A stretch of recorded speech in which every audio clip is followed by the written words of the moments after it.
This is your September Reset Business Edition. If you don't already know me, my name is Jules. I am a retired hairstylist and salon owner turned business coach and mentor for beauty professionals, but also for other service providers.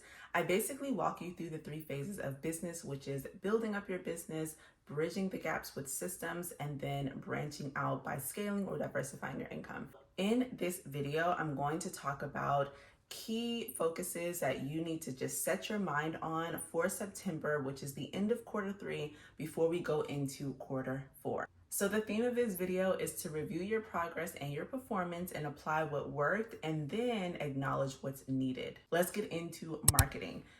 At this time of year, I love to go through my page as a whole on Instagram. You can do this for whatever other platform that you're using, but I solely promote my services on Instagram, even when I had a salon. So what I would do is I would look at my page as a whole and I would go through all of my content from this year. Yes, all of my content from this year. And if you ever look at my Instagram page, you'll see that I'm always around 300 posts. And this really never changes. That's because at the end of the year in quarter four, which I'll talk about in the next video, I purge my content and I basically kind of add to it. In marketing, we're gonna go through all of your content for this year. We're going to see what worked very, very well. We got really good engagement. And what I mean by good engagement is not necessarily the views. It's more so about how many people shared a piece of content, how many people saved it, and how many people commented. Okay, views for me are always kind of at the bottom. Yes, it lets you know the outreach that you got from it, but it doesn't necessarily let you know if anybody found it valuable or impactful. But if they saved it to come back to it, if they shared it with someone because they were like, this is really good, I have to share it, I have to let somebody else know, or if they stop to scroll to comment and engage on the post, those are the analytics that we want to go after. So go through your content, pick some of those pieces of content to basically recreate or reproduce, and you can archive it, or if you even want to delete those after you've reproduced it, then you can. Think of the same thing with email and text, okay? So content, email, and text, it's all marketing. It's all targeting your ideal client or your audience, and it's doing it strategically and intentionally. So just like what you did with your content, you're gonna do the same with your emails. You're gonna go through the emails that you've sent out this year, and you're going to see what had a good open rate and a good click rate. Now, I can't necessarily tell you what's good for you because you would have to see what your trends are in terms of what's average on an open rate and a click rate. But I will say that you do want to work up towards more than 20% open rate and open rate more so. Click rate is a little finicky, but more so 20% for your open rate. Okay, you want to work up past 20%. Now, this is important because people will open your emails based off of your subject line or your subheading. So if you got a piece, an email that got, 50% open rate, it ideally is because of what your subject was. You either grabbed their attention or it was really, really interesting. So we want to see what we did there that worked, that got them to open the emails. And in terms of the click rate, we want to see what we were talking about in that email to get them to click and take action.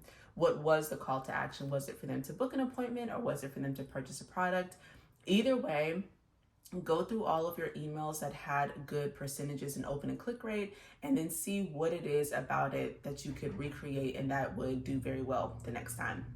Now let's get into finances. Now, if you have ever been mentored or coached by me, even if you just watch my content, you know I'm really big on beauty professionals getting their finances together, having financial awareness and wellness. So when it comes to finances, although I would want you to do this every single month, and I have this in my Beauty Pro to CEO community and also in my stand store under Money Management Simplified, I want you to have financial awareness. We need to manage our cash flow. We are in an industry where we get money very quickly, daily. It's not like we're getting a paycheck every 2 weeks unless you're on payroll. We are managing fast money. So it's very important for you to have a financial sheet where you can say, $5,000 came in this month from these different places, and we have these business bills, and I still have to pay myself an owner's draw. Or again, if you're on payroll, if you're an S Corp, and you're basically tracking all of these transactions.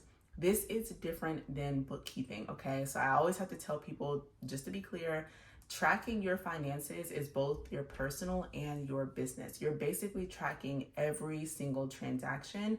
And in bookkeeping, it's more so tracking what you're going to be able to write off, basically. So this is different, okay? This is so that you are financially aware. You know how you get money and you know that you had a really good month and you're like, where did my money go? This is going to tell you where your money went, okay? So make sure that you do that. Again, I already have this in Beauty Pro to CEO, my private community, but if you're not in the community, then just go ahead and get the Money Management Simplified off of my Stand store. We also want to do two other things at the end of Q3. We want to decide what we're going to invest in.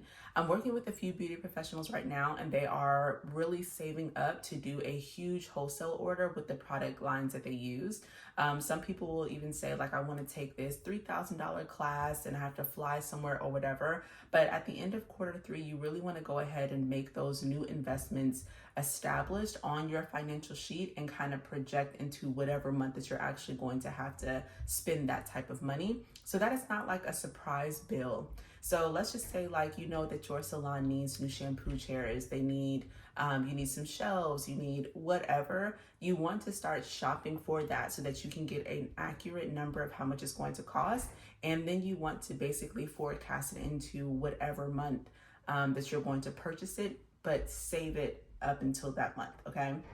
So if you're going to purchase something in December, I would say to kind of break it up into the next couple of months as payments and then put that into a savings account and then purchase it in December. The last thing with financial management that I want you to do is I want you to analyze your reports, okay? So this is kind of going to segue into my next point, but when you are looking at your booking app, or if you sell products online, or if you do any type of digital products or virtual services like I do, you are going to have to pull your financial reports from all of these different platforms to really see how you're performing, basically. Like, how many services are you doing in a week or in a month? In a day, how many products are you selling in a week, in a month, in a day, or whatever. And you really just want to see some trends. Looking at your financial reports will definitely give you an idea of what you could be doing better and what needs to be implemented. Those financial reports brings me to my third point, which is key success factors, okay? So with this, you are basically saying, like, I'm going through my booking app and I'm really trying to see what treatments that I have been doing a lot of, what services have been booked a lot of, what products I sell very easily, and what products have really not moved on the shelves. This is when you're either deciding you need to do a complete overhaul on your products, okay? You need to do a major sale on the products that are not moving, or if it's like back bar or things that you're using at your station, if it's not horrible products, you need to start using those products. You want to definitely go into a new year having used up all this stuff, and also most of the expiration dates are like 12 to 18 months after you open these products. So you got to pay attention to that. But you want to make sure that you're going into a new year, basically either newly stocked up with products, or you don't go into a new year just having like a whole bunch of products that are just sitting on the shelves or sitting in the back bar and you know you're not going to use it. Key success factors, products, how many products are being sold well, what type of products those are, what type of products you need to get rid of or sale. Services, what treatments are doing really well, what services are being booked a lot, what services are never really booked, because you may want to purge those if it's not worth keeping the tools and the supplies and the products to offer that service.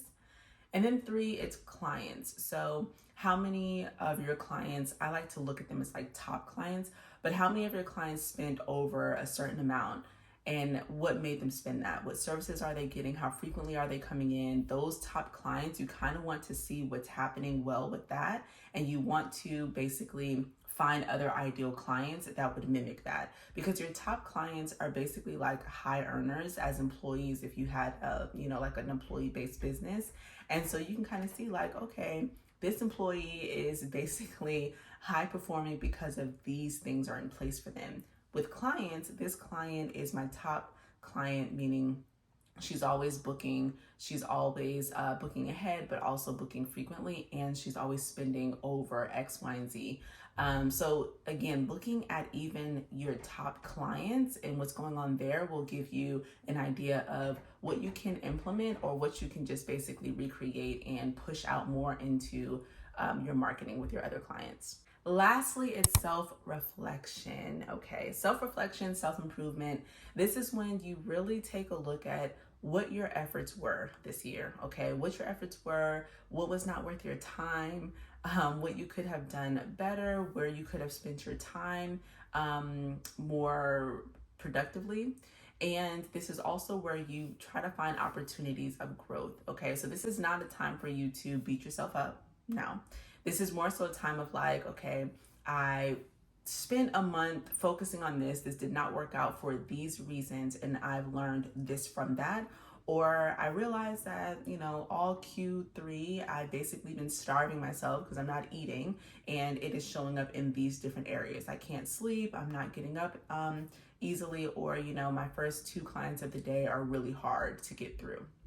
You want to go ahead and do some self-reflection, and you want to point out or acknowledge areas that you can improve, okay? And also, this is just like a little bonus, but when it comes to yourself, throw in self-care there. A focus for September could be that you want to have 2 priorities that you're going to have for you. Whether this is like you having a creative outlet, whether this is something that has to do with your health or your fitness or your nutrition, just think of 1 to 2 things that would make a huge difference in how you feel and how you show up every day.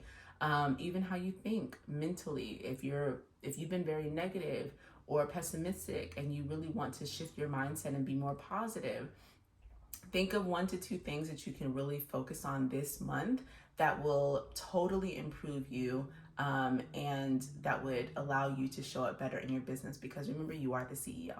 Okay, so I hope that you found value in this video with these 4 different focuses that I want you to take on in September. If you do this, please let me know. Definitely comment below and share it with somebody else too, because they may need to know, like, you should probably be focusing on this before we go into a new year. I hope you have a good rest of your day, and this is all for now. Bye.